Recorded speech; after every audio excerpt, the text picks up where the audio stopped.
This little segment is all about North Cambridge Academy. Also, Form the Future and Innovate Cambridge. I live in the CB4 area of Cambridge, which doesn't have the best reputation, and sadly, neither does the local secondary school, North Cambridge Academy. But I thought I'd better go and check it out and see for myself.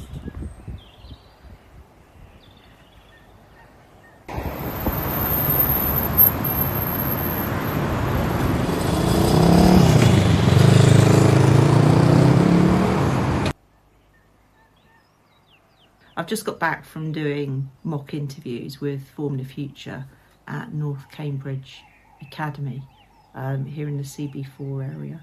And I've never been on the grounds before. I've run past, I've driven past, I've walked past the school many times, but I've never been inside.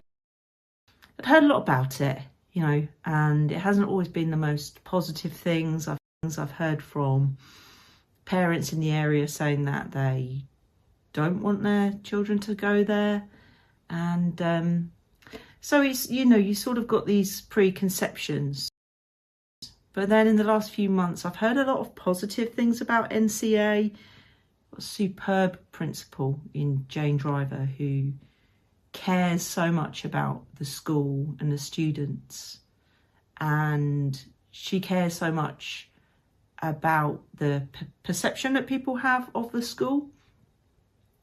And I think today, you know, I went in there with a very open mind, and I wanted to go in there because it's the nearest secondary school to me. It's on my doorstep. If I had children, that is where they would go.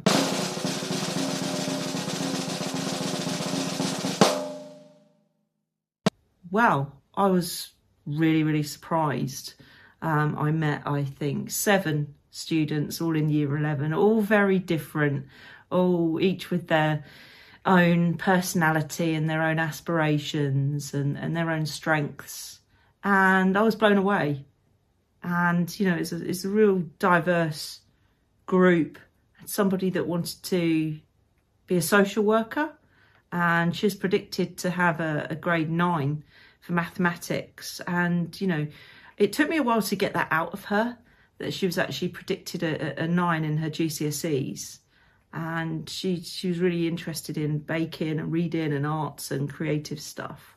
I met somebody else that is super interested in doing food tech. She's also a football player. She was great. I met another chap who really interested in sports, absolutely loves his football, but also really, really interested in business and law, and a really thoughtful guy. And I mean thoughtful in his answers to questions. You know, he's really inspired by other people's achievements and things like that. And yeah, she was just great. And somebody else who, well, she's predicted all 8s and 9s, and she's hoping to go to Hills Road, and she wants to do biology and classics and English. And she also plays the violin and piano to high standards. You know, she was quite hard on herself, and she said that she could work harder. She's really, really creative as well. And it's kind of torn between the creative and the academic sides of her as well. Wants to do public speaking, gave her a bit of advice on that. She's also really, really passionate about inequalities, and particularly the division in classes. And we spoke a lot about Cambridge and what that looks like here in the city.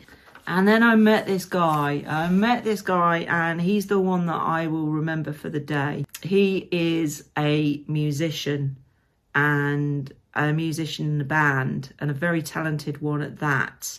Also a very talented basketball player. And he writes poems and stories. And he's also quite academic, you know, his English and his maths haven't fallen by the wayside despite his love of music and sport. You know, he understands that the academic subjects need to be up there as well. And he just spoke in so much detail about what he wants to do, and he'd got it all worked out. You know, if he goes to this college, this is where he could benefit. If he went to that college, this is what they do. And just so sure of himself, so thoughtful, and the energy that I got from him was so mature. It was a real pleasure to meet him. I then met a girl who's only been in the UK for the last 4 years. She came over not speaking any English at all, from Portugal with her parents, and you would hardly have been able to tell that English wasn't her first language. And I said, "Are you nervous?" And she said, "Yes."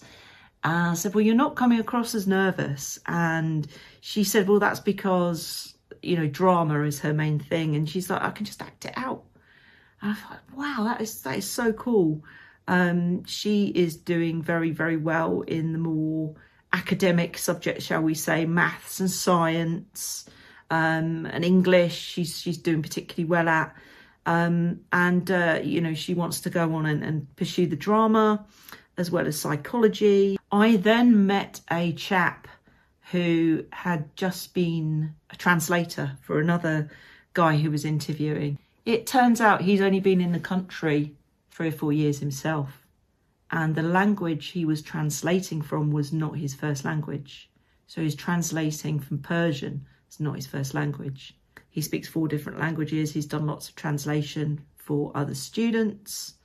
He was just amazing. The way he articulated himself and the way that he was able to express himself and communicate was just, it was amazing. And I had to say to him, you know, you don't realise how amazing you are. You know, he's a leader as well. He takes the natural sort of leadership position in teams, both sports teams and sort of groups as well. Loves his football, loves his cricket, loves his wrestling. Big Real Madrid fan. I said, "What are you most proud of?" And it was his work experience. He'd worked in a restaurant, and it was an Afghan restaurant in Cambridge. Afghanistan is where he was from. He'd started off doing cleaning and sort of, you know, helping out in the kitchens. And then they said, no, we don't want you to do this. We want you to do our marketing videos. And he showed me on his phone all of the marketing videos that he's done for this restaurant. It's still on their website that he'd edited himself. It was all there on his phone. Absolutely amazing photography, and how he had, you know, communicated that in these little clips. And it was just such a pleasure to meet him. And it was a pleasure to meet all of those students, and, you know, such a cross section, some on the more academic side, some that were more into creative subjects. This really wasn't what I've been hearing, that this is a school and, you know, there's major problems there. And I wasn't seeing that. And it wasn't the feedback that I was getting from the students as well, who were, on the whole, pretty happy being at NCA.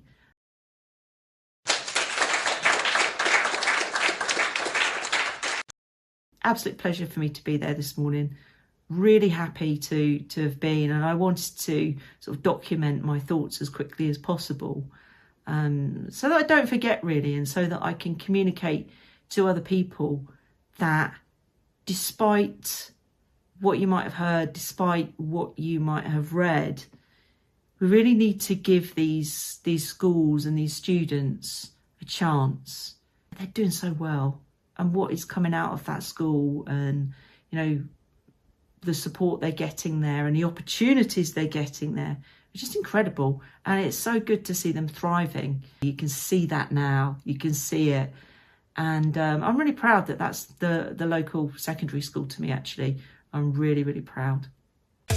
I'm a regular volunteer ambassador with Form the Future, and if you fancy getting involved, scan the QR code, go to their website, and you can register too. We also recently recorded an episode from their annual conference. You want to watch that whole episode? All you've got to do is scan the QR code.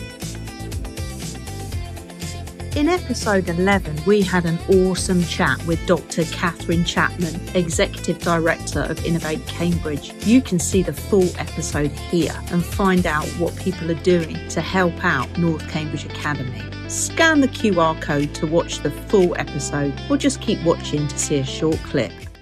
We want to talk a little bit about how innovation can benefit the masses, don't we? Yeah, exactly. I mean, I think the thing that actually is probably affected me the most this year was a visit to North Cambridge Academy. Yeah. And basically I don't know whether you people who are listening have been out there, but if you haven't, I would recommend, when there's time and when when Jane Driver, the principal, has got time to let you in. But basically, the kids that are there, they will give you the type of energy and momentum that I talk about actually when you go to Boston, because they're so brilliant and positive and they love innovation and be part of it, and tech, and want to know more about what's going on in the city and how can they get a job. And it's just fantastic. But actually, those kids, they're not, it's going to be tough for them because 50% of them are on free school meals. Yeah. The thing, again, that struck me was we made a video when we were out there, and there was a young lad there, he must have been young, year 7, year 8. And I said to him, what excites you? What would, if you were a entrepreneur, what would you invent? And he had this amazing story of how he would invent this device that would help him get better at football, and it would measure these ankle movements and how it was going to have better trajectory on the ball, and it was going to measure all his health stats and all this stuff.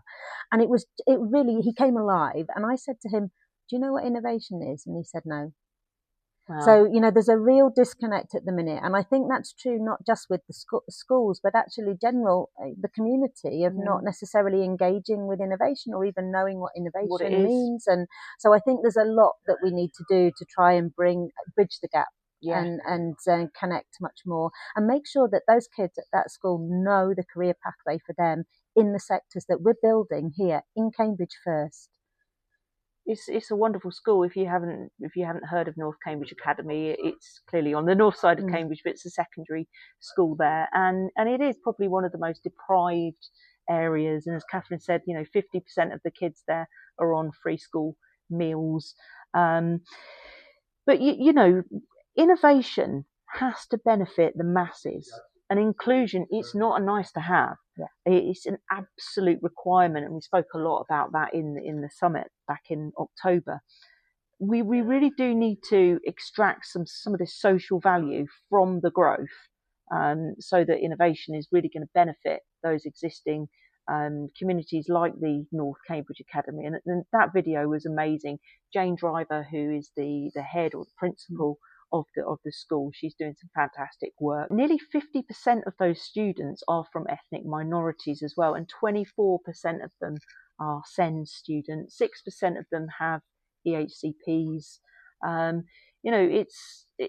There's a lot going on in that school, and it's great to see that there's been quite a lot of focus on it through Innovate Cambridge and some of the other. I know St John's Innovation Centre, they've done some really, really good proactive work supporting NCA, and then companies like Costello Medical, they have as well. They've funded bursaries for NCA students so that they've been able to study at the Stephen Peirce Foundation. And I think would you agree, these are really examples where the ecosystem has really responded positively to that call for action on inclusivity?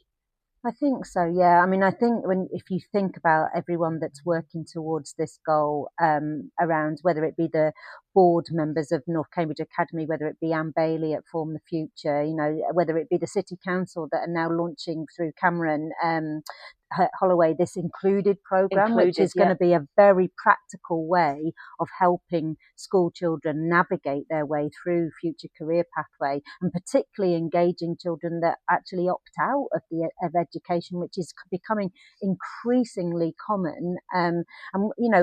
So yeah, I think actually there's a real momentum behind it in terms of passion and real, as I say, practical things that people are doing. We had a Form the Future event here, and the kids said, the young people, I should say, that came here said, I didn't even know that I could come into spaces like this. Wow. So we said, right, okay, we need another 12 Form the Future event. Let's open it up. More people come in, because this truly, they're just as welcome as anybody